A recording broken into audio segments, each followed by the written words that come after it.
from Deep Fried Studios in downtown Mobile, Alabama. Welcome to Wealth and Waves, a show dedicated to all you busy folks out there making it happen along the Gulf Coast.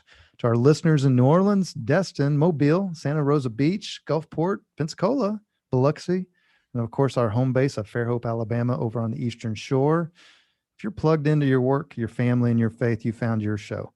I'm your host, Josh Null, along with my co-host, Will Steih. We are taking a deep dive into how to build wealth, how to protect wealth, and how to have a little fun enjoying that wealth along our beautiful part of the Gulf Coast. Will and I will be discussing investment and lifestyle topics that affect our fellow busy business owners, entrepreneurs, sole proprietors, and to all our successful professionals that are tuning in. Now, what we're going to do today, folks, Will and I are not podcast rookies by any stretch. In fact, we have been mentored by, some would call him the Yoda, I would say the Obi-Wan Kenobi of podcast producers, Johnny Gwynn here in Deep Fried. So we are savvy veterans. We're not Joe Rogan in our listenership, but we never will be. But that's okay. We've got Johnny. But we've got Johnny. Yes, yeah. They have an army. We have our Johnny. So the point of that is, what we're going to do. We're going to kick off. This is the first episode, the origins of Wealth and Waves. What's the point of the show, and what brought Will and I here? And so with that, I'm going to start with my part of it, and we're going to be pithy. We're going to try to be pithy. We're going to try to be quick and to the point, like a friend of mine would say, be quick, but don't hurry. So that's what I'm going to do here, Will. So Wealth and Waves is what you all are hearing is kind of the evolution of a journey that I started, Josh Null started, I'd say at least 4, maybe even 5 years ago. I've been in the financial services industry now going on 12 years. About 5 years ago, I started pivoting more to the planning side and the investment management side. And at that point, I thought that some of the transactional ways of prospecting, the things I did in the past, I could carry over into this in more of a relationship built type of the industry. And what I found was I was running in circles really fast and quite honestly was really turning off my target base because I really wasn't approaching them the right way. So just to make it a long story short, what I decided to pivot was adding inbound marketing techniques to my outbound marketing techniques. Well, what's that mean? I don't want to get nerdy on this, but outbound would be simply prospecting, directly emailing, picking up the phone, walking around, talking to people, networking, the traditional stuff. Nothing wrong with it. But what we did is we added more inbound techniques where we would put information out in a manner which we hoped that would get in front of the eyes and the ears of a target audience.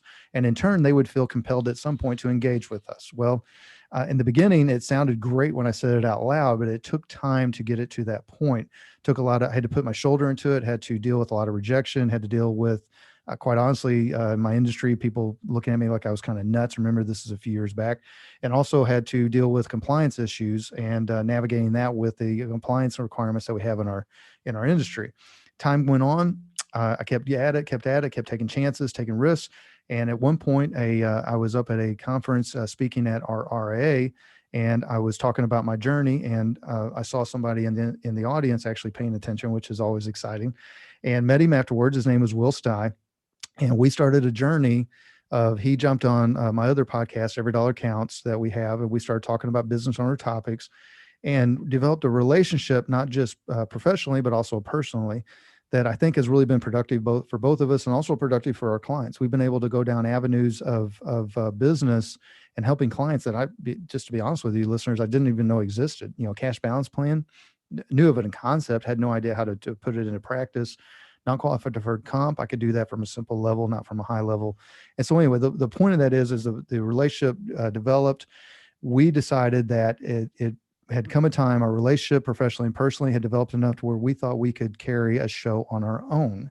Well, we have a show on our own. That's great. You put a microphone in front of two guys that know how to talk, and they'll talk and talk and talk and talk and talk. But what's the point? Why are we doing that? What's the point of the show?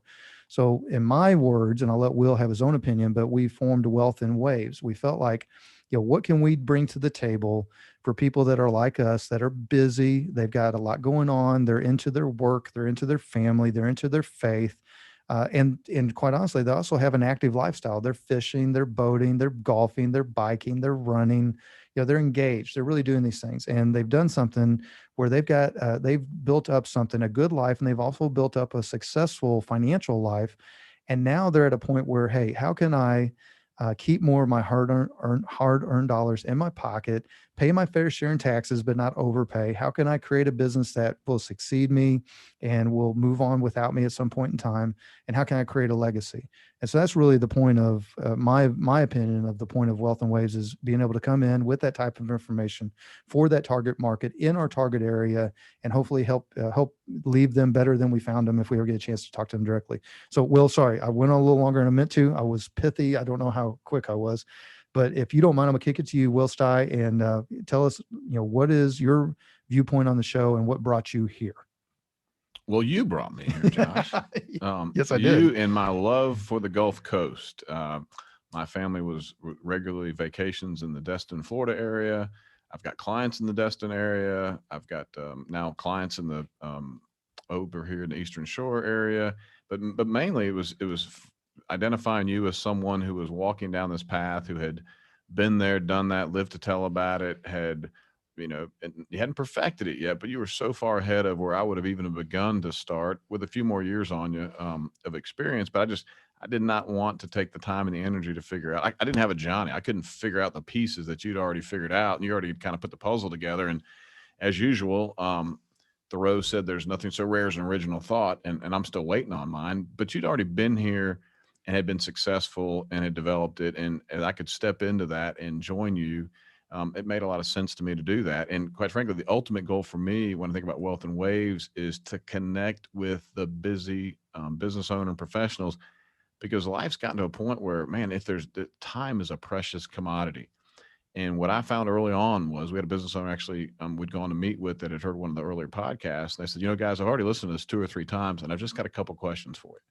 Well, immediately it made me feel more comfortable and confident that this owner had taken the time, they digested the information, they had a couple key questions that we could refine. And for me, a more educated client is going to serve for themselves a better client. I'm going to be better able to deliver a more tailored solution for their specific problem or challenge that they face, and that they're going to have more confidence in it, right? It's not going to lead to any down the line second guess. Hey, listen, we've already covered that. There was this thing that we had to deal with, or this thing that we encountered that we ironed out, and ultimately, it's causes for a better educated client, which ultimately makes everybody better off. Absolutely. Well, and so let's have a little fun with that, Will. Also, too, what you just stated about the business owner listening to the podcast. I'm going to, be honest with you. Part of this origination show is, why did we come up with a Wealth and Waves podcast? Well, because podcasts are cool, right? If we'd had They are cool. if we'd had a seminar, he might have gone through the seminar and digested the information and But had think the about same response. in the seminar setting, though, I've got to get you to commit to a time. It's a Yes. weeknight. Well, Yes. my kids play sports on a week, or my grandkids play sports, or I've got to go to this other function. And people are already busy enough that, listen, do you have 15 minutes to spare when you're driving? Do you have some windshield time in front of you driving from point A to point B? Pop us in. It's a lot easier to listen now on the with a podcast and having a Bluetooth in the car and everything else. We can have people listen for 15 to 20 minutes.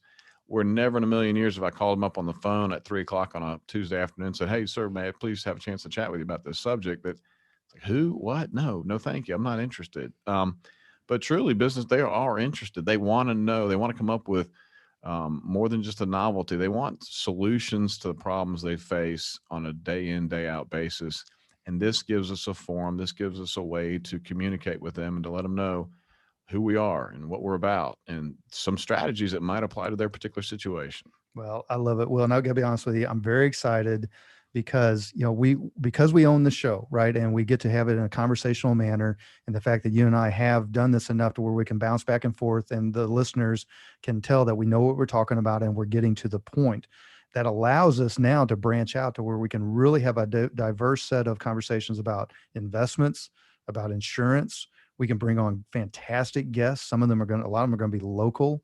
Some of them are even probably going to be regionally known, potentially even nationally known. We're going to have really fantastic guests. And then the really fun part too is, as it says in the show opener, this is not just about building wealth and protecting wealth. That's important. But the show is also going to be, maybe that's a reflection of the fact that you and we've got kids, and we are in our late 40s, early 50s, if you will. And the kids are really interactive, and we're able to actually go out and do things and enjoy our life. So part of the point of the show is going to be, how do you enjoy that wealth along our part of the Gulf Coast, which an area I'd put up against any part of the country. And in doing that, we're going to probably have some locales that we go to. Maybe we'll do a show where we're talking about the difference between buying a boat versus being part of a boat club. Maybe we can, Yes. yes. Let's talk about that. Yeah, we're going to talk about fishing. How does that work? What's the cost with it? All this stuff. I mean, this opens up so many doors that is particular to. I mean, I love that. And I'm you got hung up on the idea of like buy or lease on the boat thing. Like, okay, that makes a lot of sense. Let's talk about that. Should be our very next show. But no, exciting about that. Excited. Just over this past 48 hours, had a chance to be fishing down inshore on the bay side of Mobile Bay. Had a great experience with a fishing guide there, and had dinner locally in a restaurant. Had a fantastic meal, seafood there locally in Gulf Shores. I was fishing out at Fort Morgan. Had my 18-year-old son with me, and I was explaining to him the Eastern Shore versus Mobile Bay versus Mobile, all these different aspects, and this is an area rich in history. Yep.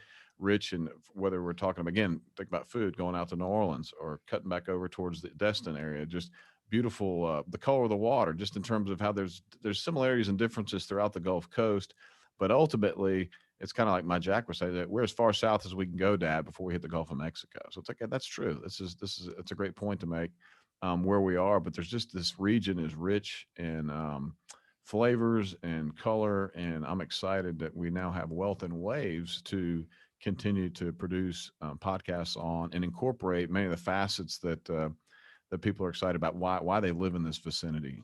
100%. Yeah, there's a shared culture. New Orleans. I list those cities intentionally, not that we're all necessarily identical along that, but there, people that are living that lifestyle along this part of the Gulf Coast have a lot of shared interests. So if you kind of fit that bill, anybody can listen to the show.